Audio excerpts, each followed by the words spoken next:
I thought I'd just, for the next 15 minutes, walk you through conflict as we see it in the present and suggest what history has to say about it. The first question is, why are we still fighting in 2013? I guess to answer that question, some of you might want to know, when you park your Lexus next to somebody's Mercedes and he hits the door and makes a little dent that really cost you not much given your net worth, you get very angry. Still, even though you're sophisticated human beings in America. And the answer, history suggests, it's not over diamond fields or gold mines or even oil wells. The historian Thucydides said it was over honor and a sense of fear and a perceived self-interest. So let's look at a conflict, the Falklands.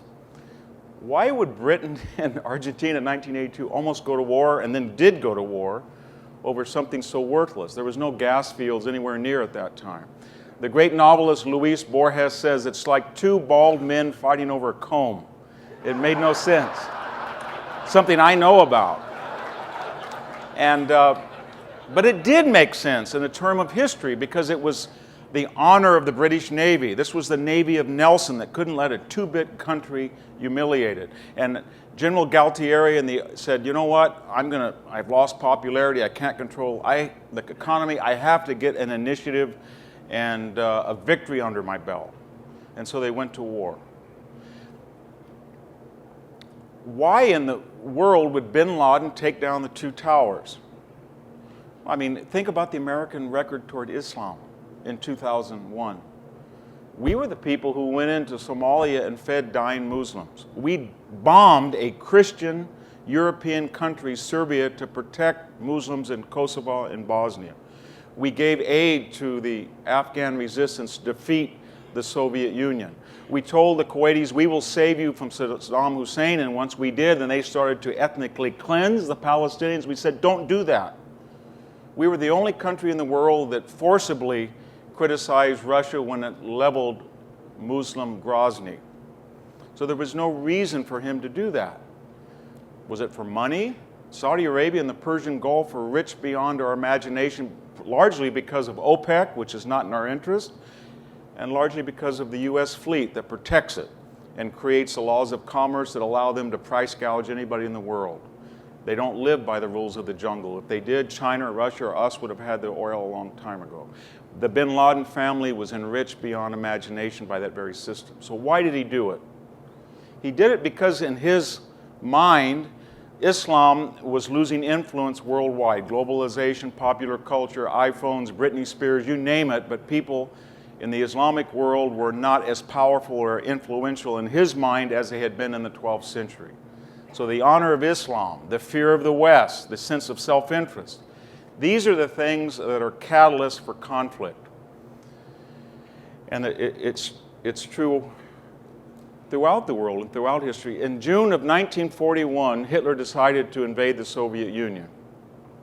His economic planners came to him and said, you will never be able to steal iron ore, coal, or wheat as cheaply as Stalin is sending it to us with free transportation on credit.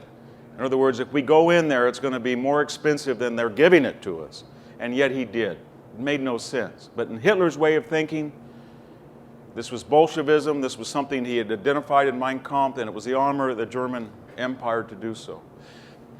Let's go to the next step. Just so you have an existential conflict, and there's matters of pride and honor, why do people actually change from being angry or being fearful or being prideful into actually shooting somebody? Going back to that initial example, if you park in the parking lot today in your Mercedes and somebody hits your door with your Lexus, you might be irrationally angry in a way that most of you won't say, well, it's just $200, no problem. But you don't go to war, you don't go slug him. The reason you don't is you're deterred. You're deterred because you don't want to be in the San Francisco Chronicle charged with a misdemeanor, or you're deterred that the guy is 6'6" and you're 5'8". On the other hand, if you're not an overseer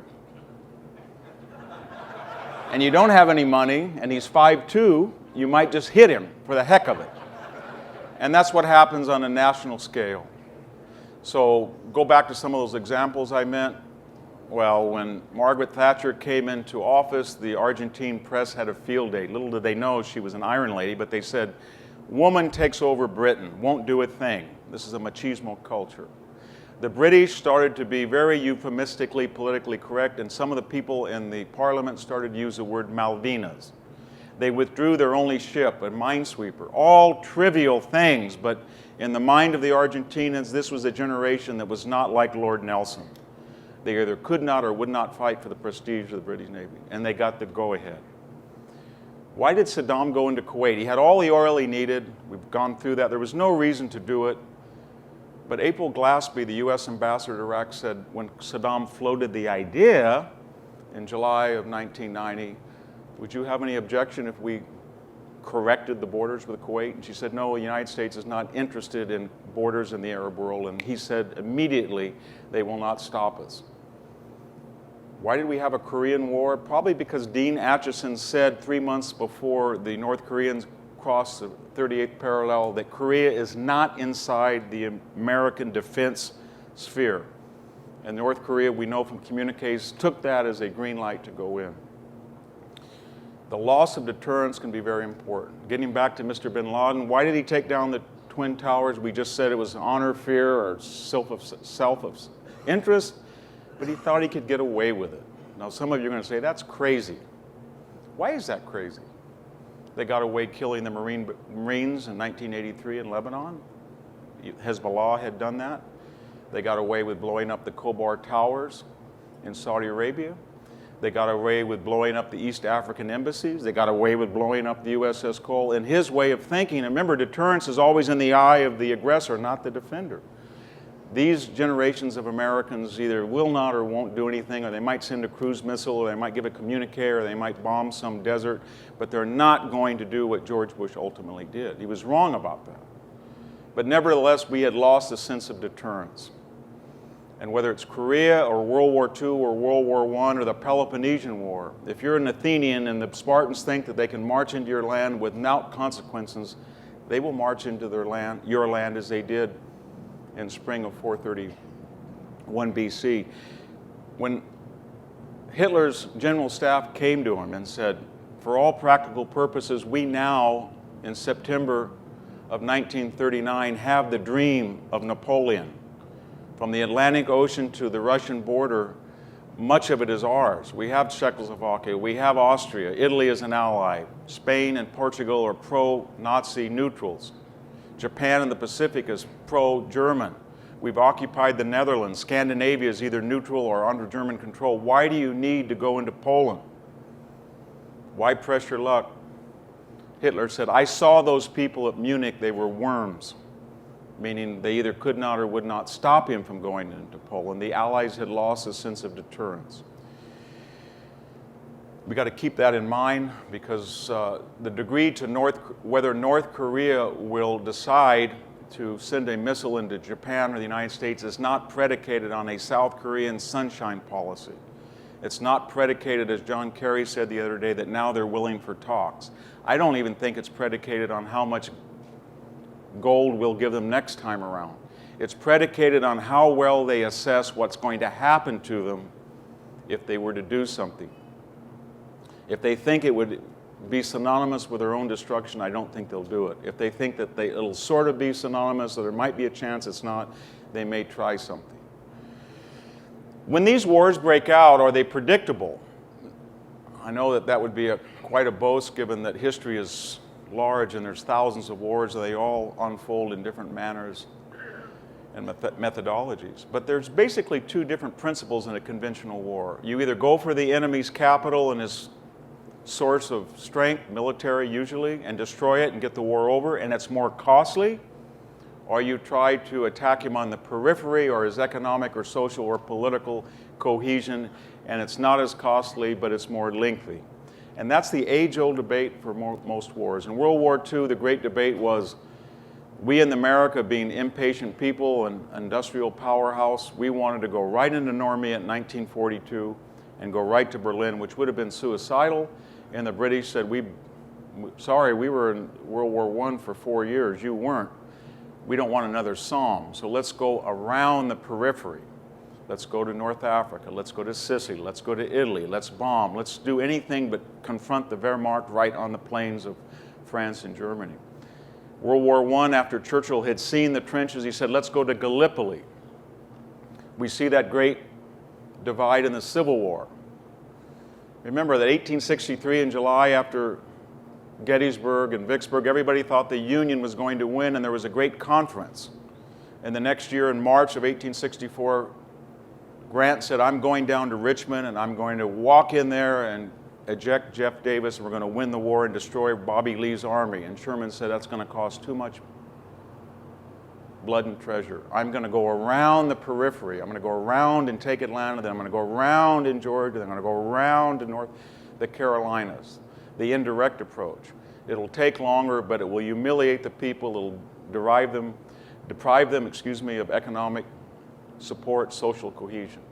And you can make arguments for both approaches, but essentially those are the approaches that you have. When we had the Iraq problem in 1990, we decided to go into Kuwait, but not to go into Baghdad.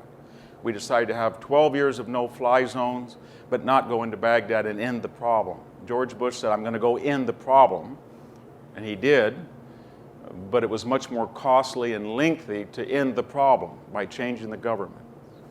And so those are sort of the, as I said, the alternatives that we face. So when we see a conflict like Iran, or we see a conflict like Syria, or we see a conflict like Chechnya or North Korea, rather than to be captives of the present, we might say to ourselves, there is a solution.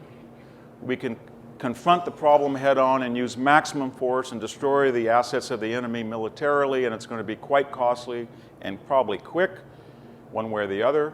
Or we can try to find methods to injure him psychologically, socially, politically, and economically in peripheral theaters. We can be Shermans instead of Grants. We can be British in World War II instead of Americans. We don't want to have the Verdun or the Somme experience. But just so you can realize that means that you're not forced into thinking that the war is completely a blank slate and nobody's ever faced this situation, because nobody's ever had a tank before, nobody's ever had a jet before, nobody's ever had a rocket before. Rockets are just catapults with engines on them, to be frank. Finally, how do these wars end? I mean, they all end in some ways, and history here is a guide as well. You can have an end to the war, or you can have an end to the hostilities. There can be a first Punic War, the Romans in Carthage. You can have a second Punic War. You can have a third Punic War. You can have a fourth, fifth, and sixth if you'd like. Life goes on in between them. Or at some point, you can be the elder Cato and say, Carthago delenda est, and that's it. No more. There's not going to be a fourth war. You can be in Korea in July of 1953, and after that horrendous cost, you can say, you know what, we can't get into North Korea anymore. MacArthur tried in fall of 1950. We fought back under Matthew Ridgway. We got back to the 38th parallel. Let's just stop and bequeath that conflict for the next 60 years. And it's been peaceful. We got Hyundai, we got Samsung, we got an enlightened democratic government, but we did not destroy the problem. So we had what the Romans called a bellum interruptum. So just so you're aware of the choices, you can have a first Peloponnesian War, a second Peloponnesian War, and the Spartans said no more third one. In the case I mentioned Iraq, but essentially it's, if you want to end a war, you have to defeat the enemy, humiliate the people, and change the government so that they're no longer an adversary. And that requires a lot of capital and blood and treasure. Or you can live with the alternative. In World War I, the French and the British and the Americans were exhausted. Who wouldn't be after losing 4.5 million people on the Western Front in god-awful places like the Somme, Passchendaele, and Verdun? And in the month of November, it was decided that they would have an armistice. Remember, World War I ended with an armistice. And General Pershing, Clemenceau said, this is a prescription for disaster. The German army is beat, and it's going to go right back into Germany and someday start it over. And they said, no, it's beat. It'll go back into Germany, and that'll be it. There was a big discussion. They waited a year, the Versailles Treaty. General Foch said, this is not a peace. This is a prescription for war in 20 years. He was 1 year off. When World War II came around, the same discussion arose. People were so exhausted, they did not lose 8 million on both sides, but 50 million. And the question was what to do in Germany. And people said, let's have an armistice. And George Marshall, Dwight Eisenhower, FDR said, no, we're not going to do that. We're going to go into Germany. We're going to destroy the country. We're going to humiliate the people. We're going to change the Constitution. And we're going to make them like us. We're going to do it in Italy and Japan. We're going to stay there. We're still there. Those are the choices that you have. And once you accept this historical, tragic view, it's not therapy. There are no good choices. You can get out like World War I and fight again, or you can stay there forever almost until you have the solution contained. If you think of the axis of evil, who's in it and who's not? Vietnam is not in the axis of evil. It would have been had we had an axis of evil in 1965, but that war is over. I think militarily we had won it by 73 and we lost it politically, but the point is that the problem is no longer there. The Vietnam Peninsula is not divided. The communists won, it's unified. There's no source of contention. 1945, the axis of evil would have been Japan, and it would have been Italy and Germany. That issue is over with. The fascist lost. There are democratic governments. The issue is behind us. When George Bush in 2001 talked of an axis of evil, there was Iraq, because that war was a bellum interruptum. The 1991 war had not solved it. The no-fly zones had not solved it. He solved it, but at a cost that destroyed his political career. Iran was in the axis of evil because that had never been adjudicated after the hostage taking. They had been an enemy, and we'd been in a cold war with them ever since. When will Iran be out of an axis of evil? When either we're defeated or they are defeated, or we find a way of living with their nuclear weapons and we don't really want to defeat them or win, but we have a constant danger from them. And we will if they're nuclear and theocratic.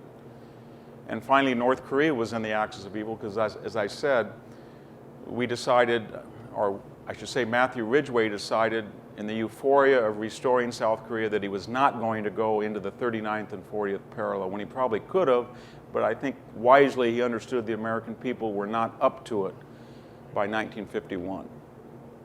Let me conclude by suggesting reasons why we find, I'm looking at people's faces and they thought, this guy is nuts. Why is he talking in such a way? It's very bleak. After last night's economic bad news, this is even worse. And why do we find this disturbing? Part of it is we're children of the Enlightenment, the 18th century British and French Enlightenment, where we worship reason, logos, ratio. And that suggested that for every problem, men, as they acquired more capital, more leisure to think, more education, they could solve problems that were used to be considered existential to the human condition.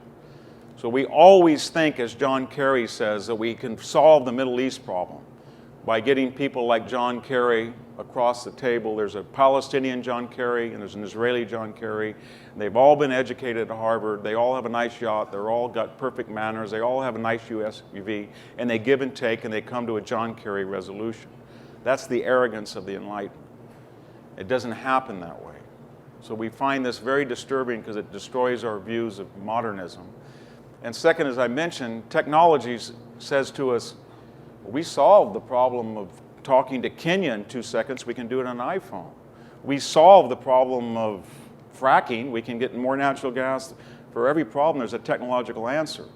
Well, we can only solve the problem of war until we go into our brains in the fetus stage and start to alter our DNA. Until we do that, I don't think war will be solved technologically. It will be speeded up, it will be accelerated, but it will not be solved. I'll leave you on an optimistic note. Some people find the study of war through the study of history pessimistic because it suggests that wars will always be there. I find it optimistic and comforting because while war will always be there, there are mechanisms to prevent them and ameliorate their destructive results. And the answer is, I guess, to say that we're all in a cave, we're all going through a dark tunnel, and it's scary every day when we get up. But if we have a torch, a light, to see their way through, then we feel a little bit more comfortable. And that's what history is. It's our light that allows things to be illuminated, so when we go through every morning these disastrous stories around the world, we have somebody who says, don't panic. There are people in the past that can offer you guidance and wisdom. Thank you very much.